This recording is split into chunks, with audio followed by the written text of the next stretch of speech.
The moment Jessica Tariff stepped onto the debate stage, the studio lights seemed to tilt in her favor. The cameras caught every polished movement, every calculated gesture. The audience was seated, the seats arranged like a miniature amphitheater, curving toward the stage to capture both participants in a single, uninterrupted frame. Across the room, technical crews adjusted microphones, fine-tuned cameras, and whispered to each other in hurried tones, anticipating a debate that promised nothing short of spectacle. Jessica moved with the precision of someone who had done this 1,000 times before. Every step was deliberate, every glance carefully orchestrated. Her smile was measured, designed to convey warmth but not weakness.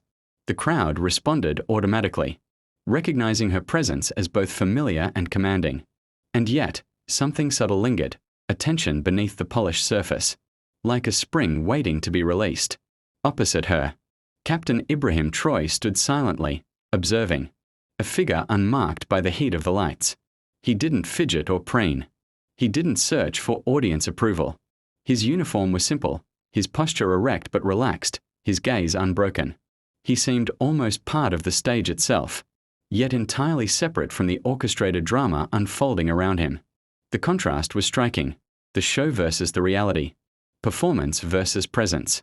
Jessica leaned forward, adjusting the microphone with a practiced flourish. "Let's be honest," she began, brushing a strand of hair behind her ear. "We represent progress. Our systems, our support structures, our institutions, they've built bridges around the world. Stability doesn't come from rage. It comes from reason." Her voice carried over the audience, smooth, polished, calibrated to impress. A modest applause followed, enough to validate her opening but not enough to quell the underlying tension. Traoré remained still. He did not reach for the microphone immediately. Instead, he allowed the silence to stretch, letting it thicken, letting it weigh upon the room. When he finally spoke, it was quiet but deliberate, measured with the precision of someone accustomed to commanding respect without demanding it. "You don't represent progress," he said. "You represent pressure, kind that builds over generations and crushes everything beneath it." The moderator shifted in his seat, uncomfortable. He had prepared for policy arguments, data exchanges, rebuttals backed by charts and statistics. He hadn't anticipated poetry disguised as critique. Jessica's prepared rebuttal, sharp and precise, seemed suddenly inadequate. "You enjoy the benefits of what you call pressure." She snapped back, her voice tightening. "Global funding, international relief, trade access. That pressure you speak of, it's the hand that feeds." Traoré raised an eyebrow, almost imperceptibly. "I've seen your hand," he replied, calm, unflinching. "It shakes when people stop obeying." The audience hushed. His tone was not loud, but the authority it carried reverberated like thunder through the room. Jessica's smile remained, but it no longer reached her eyes. She leaned back, regaining composure with deliberate grace. "And without our systems?" she asked, a faint edge of venom beneath the surface. "You collapse," Traoré said softly. "You think independence means isolation?" "No. I think it means breathing without asking permission." The line cracked through the room like a bell. Cameras zoomed in on faces, capturing the shift in attention, the collective intake of breath. The debate was no longer about facts. It was about presence, conviction, unshakable truth. Jessica adjusted her seating, crossing her legs with the precision of a strategist calculating her next move. "So, what's the plan, Captain?" she asked, voice sharpened with feigned amusement. Traoré's reply was calm, almost amused. "I don't destroy what isn't mine," he said. "But I won't pretend your systems weren't built to benefit you first and bind us second." That landed hard. Jessica's eyes narrowed, her mind already spinning through counterarguments. "We've sent billions in aid, built roads, schools, hospitals." "You built dependence," Traoré interrupted, calm but firm, "and called it kindness." A stir moved through the audience. Phones were raised to record, cameras shifted angles, and social media feeds exploded in real time. The room, once a polished theater of talking points, had become an arena of reckoning. Jessica straightened, voice elevated. "Do you really believe your people don't want our help?" "They want freedom," he said simply. And freedom doesn't come with terms and conditions. The moderator interjected, nervous now. Let's steer this back to economic policy. But neither participant yielded. You're oversimplifying, Jessica pressed. There's nuance. History. I know history, Troy said firmly. Mine was written in chains. Yours in contracts. The moderator's voice cracked as he attempted intervention. Let's move. Let her speak, Troy said, eyes locked on Jessica. She paused. Her silence spoke volumes. Finally, she responded. You want to be respected. I get it. But respect is earned, not demanded. Exactly, he replied. Quiet. Devastating. The audience felt the shift. Deeper this time. Jessica's smirk faded. She tried to regain rhythm, but the edge had disappeared. So, you're saying we should just walk away? Let countries like yours navigate chaos alone. She attempted, though the words felt like a trap. No, Troy replied calmly. I'm saying maybe the chaos came with you. The audience groaned collectively. There was recognition in that statement, an unspoken truth resonating through those watching. Jessica leaned forward again, voice rising. You think isolation is power? You think rejecting global structure makes you strong? I think pretending a cage is a palace makes you weak, Troy said. This wasn't simply ideological sparring. It was an unmasking of assumptions, a confrontation of uncomfortable truths. Jessica's tone hardened. You sound rehearsed. Righteous, but it's all theatre. You're a populist with a platform. And you're a professional with a script, he shot back. But this world no longer runs on scripts. She laughed, but no one joined her. The audience leaned in, caught in the gravity of the conversation. You don't understand diplomacy, she said softly. You understand defiance. Because for too long, defiance was all we were allowed, Troy replied. And now you call it aggression. Her face twitched, revealing the subtle cracks in her practiced composure. He wasn't the villain she had anticipated. He was something else entirely, calm, direct, unshaken, and dangerous in his clarity. I'm not your enemy, she said finally. No, he replied. But you're not my compass either. The silence that followed was deafening. Jessica shifted, unsure, the momentum of control she had carried into the room slipping. Troy's presence had tipped the scales not through volume, not through spectacle, but by sheer certainty. You speak of progress, he said softly. But tell me whose? Jessica blinked. Our progress, she replied. No, Troy said firmly. Your comfort. The words were not loud, but they cut through the polished veneer of the debate. Jessica tried to maintain dominance. We've sacrificed for the world. You've invested in it. For profit, for leverage, for control, he interrupted, calm, unrelenting. That's how systems work, she shot back. You can't rewrite the whole world. Troy's gaze did not waver. Then I'll start with my part of it. Jessica's mask of composure cracked slightly. You think tearing it down helps anyone? I think pretending it's not broken is what's dangerous, he replied. We don't need to burn everything. Just stop acting like the fire's your gift. The moderator tried again to interject, but the crowd was absorbed, silent, leaning forward, pulled into the gravitational pull of the exchange. Jessica shook her head. And what do you build instead? A new empire, he said, led not by you, but by us. Those who've watched the world decide for them long enough. He didn't preach. He didn't plead. He merely spoke truth. In that moment, Jessica realized the audience wasn't seeing a rebel. They were seeing a leader. Her foothold was slipping. The room's allegiance shifting without a single shout. Without a single gesture beyond Troy's deliberate calm. The room still hummed from the tension of the first exchanges. Cameras lingered on Troy, capturing the calm authority in every measured breath, every subtle gesture. He had not raised his voice.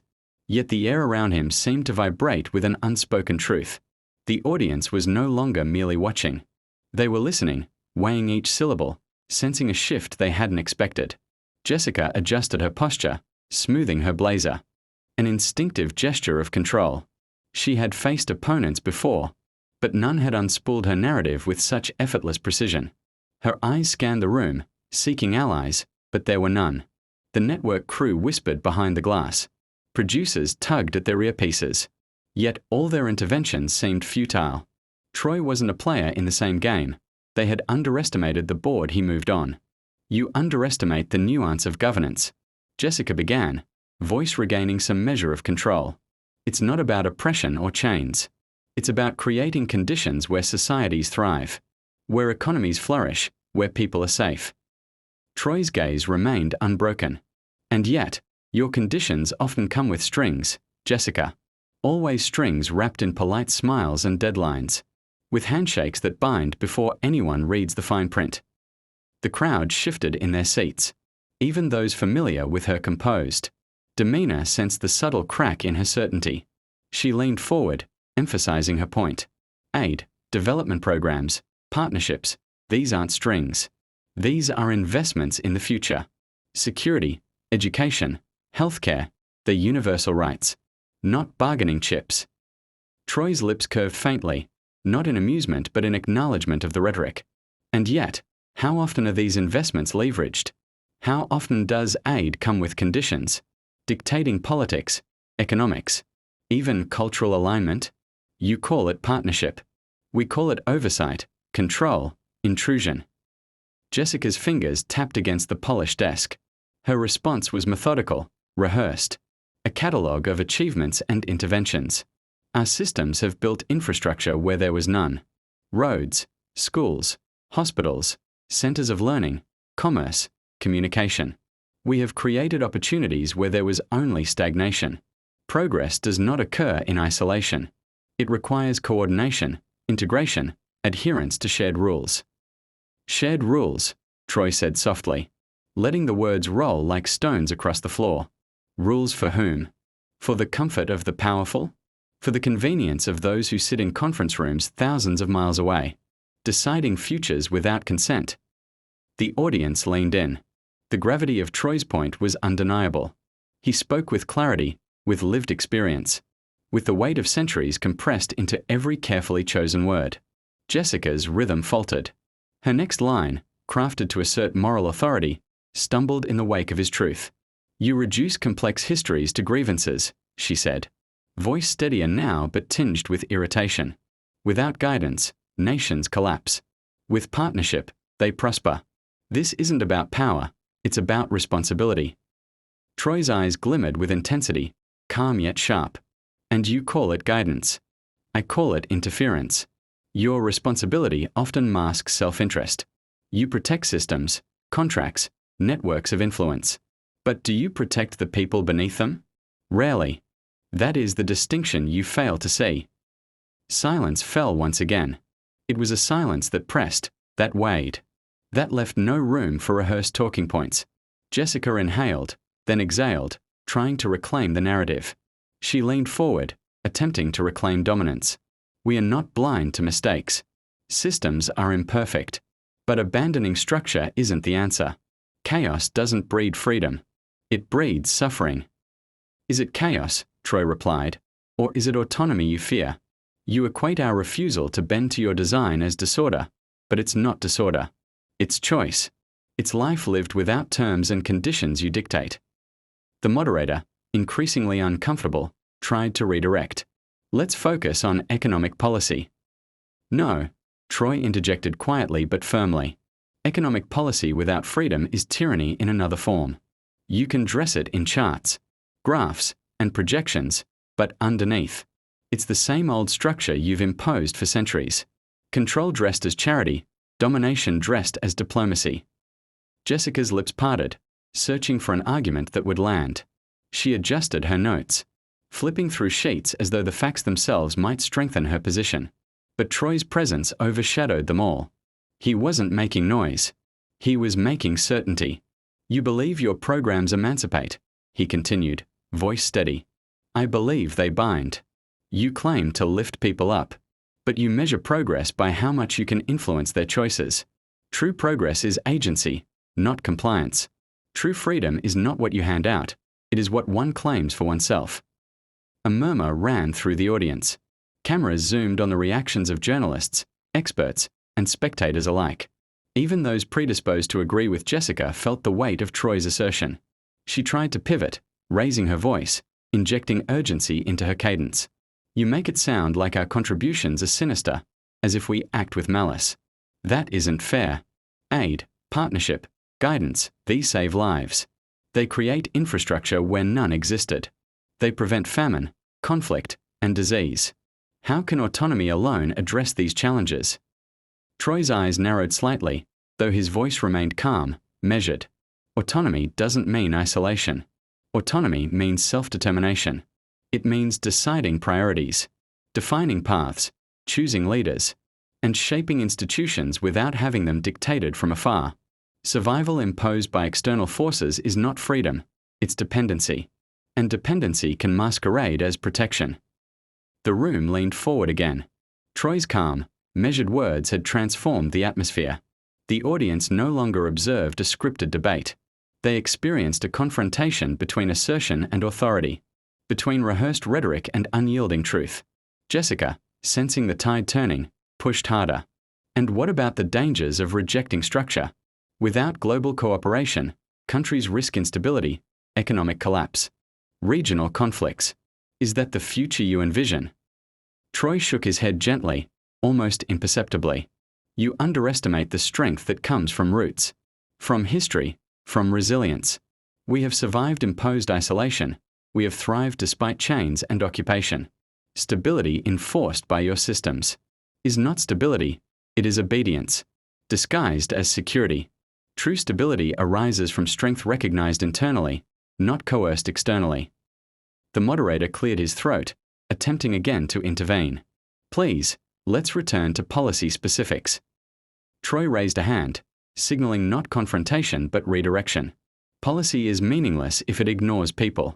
Structures without consent are cages. Investments without trust are chains. I am not here to debate economics abstractly. I am here to assert the right to exist unbound, unmeasured by your metrics. Jessica's response was immediate, though tinged with frustration. You claim independence, but at what cost? Isolation does not empower. It endangers. Economic integration, partnerships, treaties, they exist to prevent chaos and uplift societies. You risk more than you understand. Troy leaned forward, gaze unflinching. And yet, you fail to see that integration can be coercive, that treaties can be manipulative, that partnerships can be self-serving. You call it risk. We call it vigilance. You offer safety. We offer sovereignty. You believe control is protection. We believe respect is freedom. The difference is clarity. The audience was mesmerized. Journalists typed furiously. Social media feeds exploded with real-time commentary. And even seasoned diplomats in the room whispered to each other in awe. Troy's words weren't loud. They were deliberate, heavy with substance, each syllable chiseling away at preconceived notions. Jessica's posture stiffened, her composure fraying. You reduced decades of progress to a narrative of defiance. Without our systems, where would your people be? How would development occur? Troy's eyes, unwavering, met hers. Without those systems, we would be free. Free to define development, free to claim ownership of our paths, free to bear the weight of our choices. You mistake defiance for ignorance. We understand your model. We reject it. The room went silent. Not a pin-drop silence, but the kind that presses. Heavy and inescapable, demanding recognition. Jessica opened her mouth, hesitated, then faltered. Her rehearsed dominance was no longer enough. She was performing into the void of conviction that wasn't hers to command. Troy's next words were deliberate, almost gentle, yet unassailable. We do not kneel, Jessica. We do not seek your permission. But we do insist on listening. We do insist on being seen, acknowledged, and respected on our own terms. That is the measure of true engagement. And with that, the audience collectively inhaled. The dynamic of the debate had irrevocably shifted.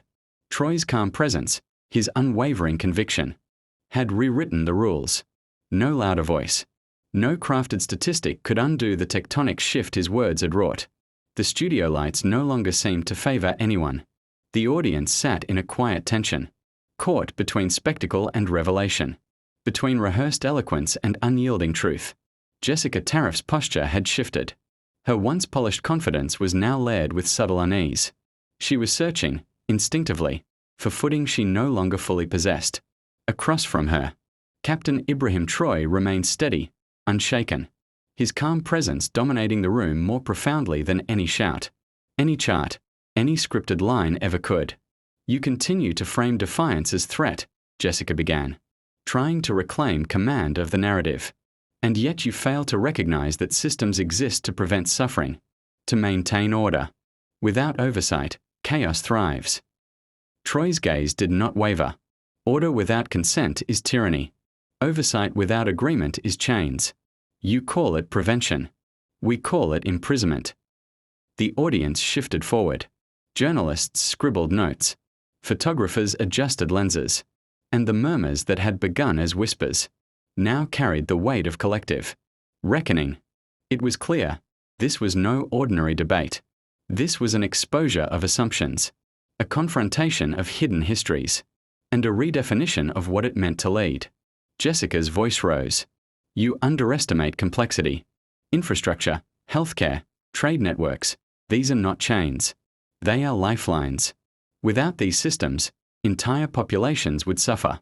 Development requires integration, alignment, cooperation." Troy leaned slightly forward, elbows resting on the desk, hands folded. Integration imposed from outside is not cooperation. It is compliance. Lifelines given on terms dictated from afar are not aid. They are leverage. We survive, we thrive, by choosing our lifelines ourselves. That is agency. That is freedom. Cameras caught every nuance, the tilt of his head, the calm precision of his movements, the unwavering lock of his gaze. Every word resonated deeper than any visual effect. Every sentence a subtle earthquake dismantling preconceived narratives. Jessica attempted another pivot, her voice sharper, more insistent. "And what of responsibility? Of obligations to global society? Nations exist in a network. Isolation does not empower. It endangers. It destabilizes regions, economies, alliances. Are you suggesting that defiance alone is a strategy?" "No," Troy said softly, yet with the weight of iron. "Defiance is not a strategy. It is a stance against narratives imposed without consent. You call it rebellion. We call it self-determination. You think isolation is weakness. We know dependence is risk. Your systems may look robust from your vantage, but they are brittle where they touch us. They fracture under the weight of our refusal." Jessica's hands clenched briefly beneath the desk. Her rehearsed arguments, each polished to perfection, now collided with a truth she could not script around. She tried to regain authority, leaning forward, eyes flashing. "You frame your refusal as moral superiority. But progress is tangible, measurable. Schools, roads, hospitals, these are results. Can autonomy alone deliver these?" Troy's answer was quiet, deliberate, yet it struck like a blow. Progress imposed is not progress. It is compliance. We do not measure by what you give. We measure by what we create, by what we achieve under our own guidance. Autonomy builds infrastructure differently, but sustainably, genuinely, with ownership. Your schools teach obedience first, innovation second. Your roads connect us to your networks before our own communities. We reclaim our agency, and in doing so, we rebuild what you thought you controlled. The moderator, visibly unsettled, tried to interject. "Perhaps we can." Troy raised a hand, not aggressively, but authoritatively. "Policy discussions are empty if they ignore who lives under them. The numbers you cite, the graphs, the treaties, they are abstractions. They hide the human cost. We are not abstractions. We are voices, lives, decisions. And those decisions are ours to make." Jessica's composure faltered. "You speak as though every intervention is nefarious. Yet what about famine, conflict, disease? What about children denied education without our aid?" Troy's eyes, unwavering, met hers directly. "And what about autonomy denied? Choice denied? Futures dictated by distant hands, deemed best for us without our input? Survival at the cost of agency is not freedom. It is servitude. Children may receive aid, but they inherit chains. We choose both life and ownership of life. The audience, captivated, began murmuring. Some whispered agreement. Others simply leaned forward, absorbing the weight of the confrontation. Social media feeds erupted with clips of the exchange. Each line dissected, shared, debated. Troy's calm, unyielding stance was spreading faster than any premeditated talking point could have. Jessica leaned back, exhaling, trying to regroup. And yet, without structured cooperation, nations collapse. Without frameworks, economies fail. History demonstrates the consequences of isolation. Troy's voice remained measured. History also demonstrates the consequences of subjugation, masquerading as cooperation. We are not blind to risk, Jessica. We choose it willingly rather than accept a gilded cage. You see collapse. We see growth unchained. You see chaos. We see self-determination. The moderator tried once more, hands lifted. Let me speak, Troy said, eyes unwavering. I am speaking. The room fell silent. Troy's words were not just arguments, they were declarations. Statements of principle that demanded recognition. The audience leaned in, the cameras focused. Every micro-expression magnified. Every subtle movement carrying weight. Jessica, realizing the shift, attempted a final assertion. You think you can redefine progress through defiance alone? That the world will respect independence over structure, rebellion over order? Troy shook his head slightly. I do not think. I know. We do not redefine the world through defiance. We reclaim what was ours to shape. Progress without consent is domination. Freedom without struggle is hollow. Structure without dignity is meaningless. Your world mistakes obedience for stability. We mistake liberty for survival. The tension in the room was almost tactile. The debate had ceased to be a battle of talking points. It was now a reckoning of perspective, a confrontation of principle, a silent shift in power. Jessica's voice faltered. And the people? Without your guidance, who ensures their welfare, their safety? Troy leaned forward, voice calm, firm. We do. We always have. We do not require permission to care for ourselves. Guidance imposed is not assistance. It is oversight. Safety forced is not security. It is coercion. And we will endure, thrive, and lead by our own design. Cameras captured every nuance. The audience, entranced, could see the quiet shift. Jessica's strategies, her rehearsed lines, her polished poise, they no longer held sway. Troy's calm certainty had rewritten the balance. She tried one last move, voice tight. You risk isolation. You risk collapse. You risk rejection from the global stage. What then? Troy's eyes, unwavering, met hers. We risk nothing. We reclaim everything. And in reclaiming it, we redefine what the world must respect. Not for spectacle, not for approval, but because it is ours. Because it is right. For a moment, the studio fell utterly silent. The moderator froze. The audience waited, suspended between the known and the newly revealed. Then Troy stood. Slowly, deliberately, respectfully. He did not gloat. He did not exult.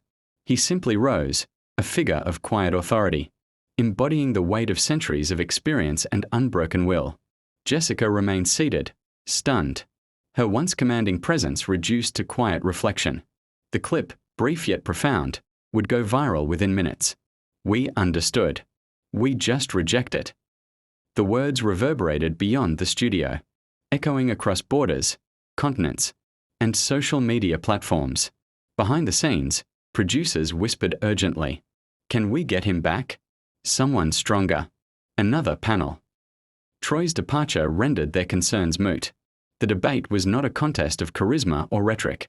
It was a demonstration of presence, principle, and unwavering truth. The world was witnessing not a victory over an opponent, but a recalibration of perspective, a confrontation of assumptions that had long gone unchallenged. Jessica would attempt damage control, schedule appearances, issue statements, but the silence and the weight of Troy's presence could not be erased. The lesson was unmistakable. Authority without empathy is hollow. Assistance without respect is coercion. Progress imposed is not progress at all. Troy returned home to cheering crowds. Not because he embarrassed an opponent, not because he dominated a debate stage, but because he represented something larger than spectacle. He embodied a continent, a history, a claim to self-determination. Jessica Tariff remained in the studio, quietly reassessing her role, her assumptions, her authority. She had been challenged, and in that challenge, she, and the world, had glimpsed the power of truth delivered without demand, without noise, without pretense. And in that moment, the world learned what it felt like when a continent spoke through a man and refused to whisper. Progress was not a gift. It was a claim, hard won, deliberate, undeniable. Troy had not merely participated in a debate. He had rewritten it, standing firm while the world leaned closer to listen. It was not about winning a segment, nor about proving dominance. It was about presence, perspective, and power. Calm, direct, unyielding. A force not measured in applause, but in certainty. In one conversation, Troy had silenced a seasoned commentator. In one presence, he had challenged a mindset, disrupted assumptions, and shifted a narrative, long dominated by those who measured the world through their own comfort. Because true progress, he showed, is forged in resistance. It speaks quietly, stands firmly, and builds ground strong enough to hold the future. And when that ground moves, the world cannot help but notice.